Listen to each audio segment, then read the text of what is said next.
नमस्कार. SG kitchen Marathi तडका ह्या आपल्या चॅनलमध्ये आपल्या सर्वांचे स्वागत आहे.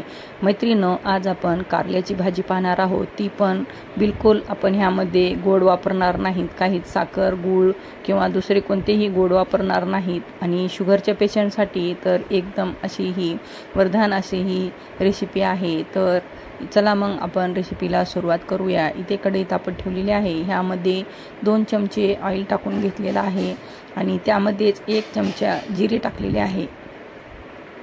त्यामध्येच लसूण टाकलेला आहे. तर तो मोठा मोठा असा ठेचून घेतलेला आहे आणि तो परतून घ्यायचा आहे. तर आपल्याला हा थोडासा कलर चेंज झाला की ह्यामध्ये आपण हे जे 1/2 किलो कारले आहेत हे बारीक अशा पातळ स्लाइसमध्ये कट करून घेतलेले आहेत. कारण आपण ह्यामध्ये पाणी टाकणार नाही, शिजून घेणार नाहीत. फक्त आपल्याला हे परतून घ्यायचं आहे. तर हे अशा प्रकारे छान असं परतून घ्यायचं आहे. अधूनमधून झाकण ठेवून पण वाफवून घ्यायचं आहे. हे पहा, आणि परतून घ्यायचं आहे. मधून काढून झाकण काढू परतून घ्यायचं आहे. आता ह्यामध्ये आपण अर्धा चमचा हळद टाकलेली आहे आणि चवीनुसार मीठ टाकून घेऊया आणि हे परतून घेऊयात. बिलकुल तुम्हाला ही भाजी कडू लागणार नाही मैत्रिणींनो. आणि आपण ह्यामध्ये पाण्याचा बिलकुल वापर केलेला नाही, त्यामुळे थोडे जास्त तेल वापरले आहे. तुम्हाला जर तेल आवडत नसेल तर तेल नाही वापरलं तरी चालेल.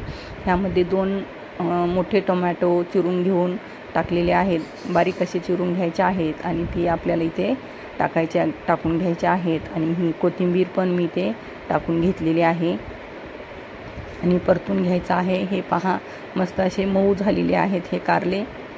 टमॅटोमुळे वापरून जातात हे कारले आपले. तर ह्यामध्येच आता 2 चमचे आपण इथे शेंगदाण्याचे कूट वापरलेला आहे.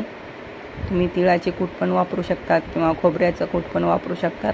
आणि आवडीनुसार आपल्याला हे लाल तिखट टाकून घ्यायचं आहे. मी इथे 1 चमचा टाकलेला आहे. आमच्याकडे थोडे तिखट खातात. तर हे आपल्याला सगळं परतून घ्यायचं आहे. ह्यामध्ये कोणता पण तुम्ही थोडा अर्धा चमचा 1 मसाला पण वापरू शकतात. लिंबू असेल तर लिंबू पण तुम्ही ह्यामध्ये वापरू शकता. ही पहा, अशी आपल्या भाजी मस्त बिलकुल पाण्याचा वापर न करता किंवा साखरेचा गुळाचा